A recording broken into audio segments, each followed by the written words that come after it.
हा मराठी मालिका lover channel subscribe केलं नसेल तर नक्की सबस्क्राईब करा. असेच मालिकेचे रिव्ह्यू यापुढेही तुम्हाला मिळत राहील. तर प्रेक्षकांनो, या हप्त्यामध्ये ज्या काही गोष्टी घडल्या आहेत त्या आपण थोडक्यात जाणून घेणार आहोत. सध्या कोमल आणि या अभिषेकच्या लग्नाचंच लफडं चालू असतं.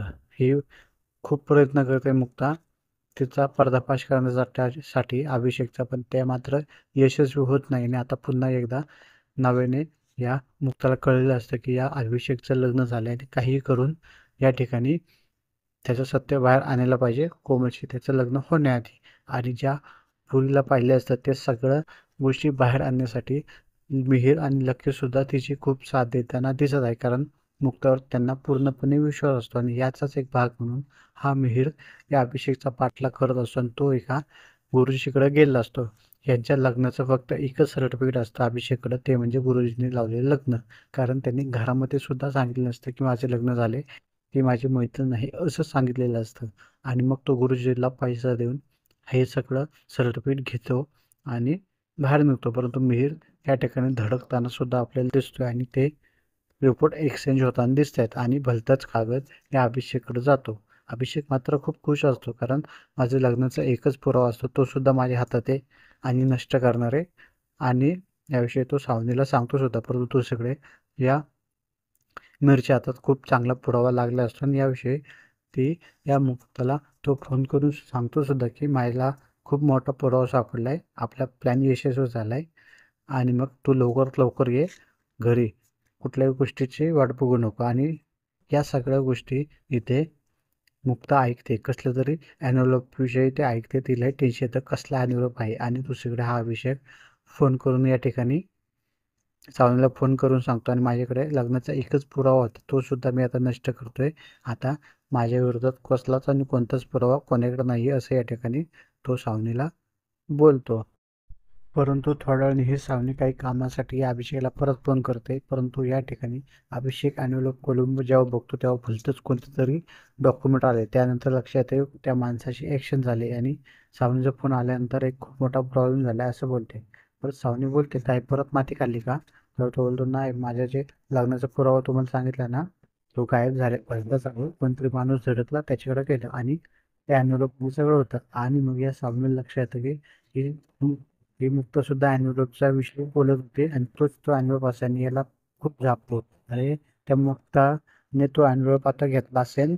मिहीर धडकणारा मुलगा तुला होता आणि त्याच्या हातात तू आता डॉक्युमेंट गेले, तुला कळतं तू माती खाल्ली आणि थांब आता मला काहीतरी करावं लागेल. आणि मग इथे मुक्ता आणि अभिषेकच्या मुक्ता आणि कोमलच्या लग्नाची या ठिकाणी तयारी वगैरे सुरू असते आणि त्याच ठिकाणी मग ही सावनी मुद्दाम नाटके करून घराची मी साफसफाई करते असं बोलते आणि सगळं फरशी पुसत घेते आणि एका साईडला मिहीर ज्या ठिकाणी येणार असतो तिथे पाणी ओतताना दिसते. त्याच्यामुळे मिहीर जसा येतो तसा तुम्हाला पाहायला मिळेल की इकडे तो आतमध्ये पाय घसरून पडतो आणि ते जे ॲन्व्हलप असतात ते मात्र या ठिकाणी त्या बादलीत पडतं आणि पूर्णपणे खराब होताना दिसते. मग तर लगेच ते ॲन्व्हलप उचलते. सागर बोलतो सुद्धा, यात काही खूप महत्त्वाचं असतं का?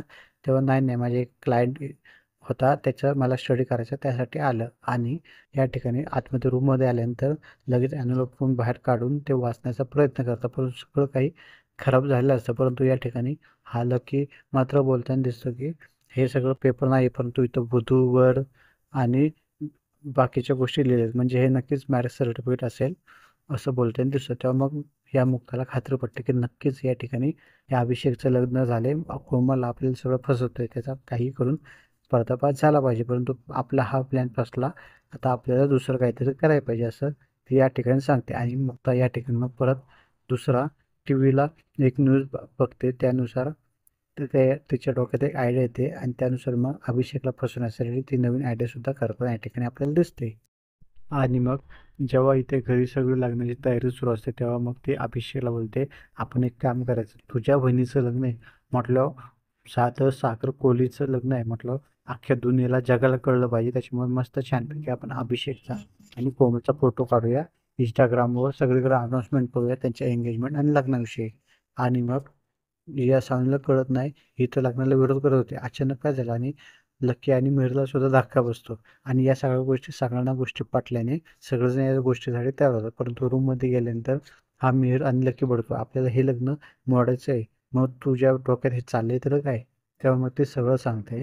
हे सगळं गोष्टी अजून कोणाला माहीत नाही, पण सोशल मीडियाला Insta सगळीकडे आपण हे फेमस केलं तर नक्कीच हे अभिषेकच्या बायकोपर्यंत पोहोचलं आणि तिच्या बायकोपर्यंत जर पोहोचले तर नक्कीच ती इथे या सगळ्या गोष्टी जाणून घेण्यासाठी येईल आणि आपली पिअर आमचं रीच खूप मोठी आहे, तर त्यांनाही सांगते आणि नंतर यांना सगळ्यांना समजतं की हे मुक्ताचं डोकं आहे आणि त्यानुसार मग आता येणाऱ्या भागामध्ये कोमलच्या साखरपुड्याचा दिवससुद्धा आलेला असतो आणि हा अभिषेकसुद्धा आलेला असतो. परंतु इथे टेन्शन आलं असतं की अभिषेकची बायको जो आलेली नसते ती नक्की येणार का नाही, टेन्शन असतं. तेव्हा मुक्तानंतर बोलते अभिषेकला, ती 100% येणार म्हणजे येणार, काळजी करू नको.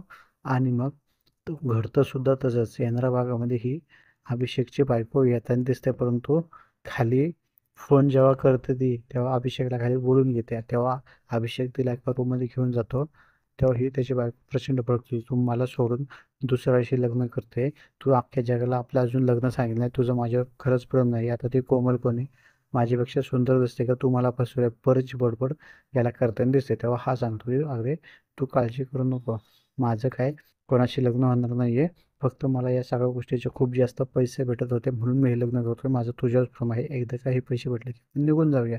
तेव्हा ही शांत बसताना दिसते, परंतु या सगळ्यांचं बोलणं ही मुक्त ऐकताना बसते. तिला खूप मोठा धक्का बसते आणि मग ती बाहेरून या ठिकाणी कडी लावून यांना कोडून सागरला बोलवते आणि मग सगळ्या गोष्टी सांगते, हा मुलगा आपल्याला फसवते, चला तुम्ही घेऊन जाते त्याला. परंतु इथेच अभिषेकने प्लॅन केलेला असतो, तिला एका ठिकाणी लपवून ठेवतो आणि जेव्हा सागर येऊन बघतो तर त्याला कोणीच या ठिकाणी भेटत नाही. मुक्ता पुन्हा या ठिकाणी तोंडावर पडलेलं दिसतं. पुन्हा हा सागर मुक्ताला चांगलं सोनवतो आणि येणाऱ्या भागामध्ये काही अपघात होत असतो आणि त्यामध्ये अभिषेक या कोमलला वाचवण्याचं नाटक करतो. त्याच्यामुळे अजूनच सागर आणि संपूर्ण कुटुंबाचा या अभिषेकवर विश्वास बसतो. तेव्हा ही मुक्ता पोस्टपोन करण्याचा प्रयत्न करतो, त्याच्या हाताला लागला, आपण पुढे ढकलूया, पण तो नाही, असं होऊ शकत नाही, आताच करूया बोलतो. आता पाहू येणाऱ्या भागामध्ये ही मुक्ता कशा पद्धतीने या अभिषेकचा पर्दाफाश करते. आपल्याला दाखवलं तर आहे सावनीचा पर्दाफाश होतोय, पण ते आता कशा पद्धतीने होते हे आता आपल्याला येणाऱ्या भागामध्ये समजेल.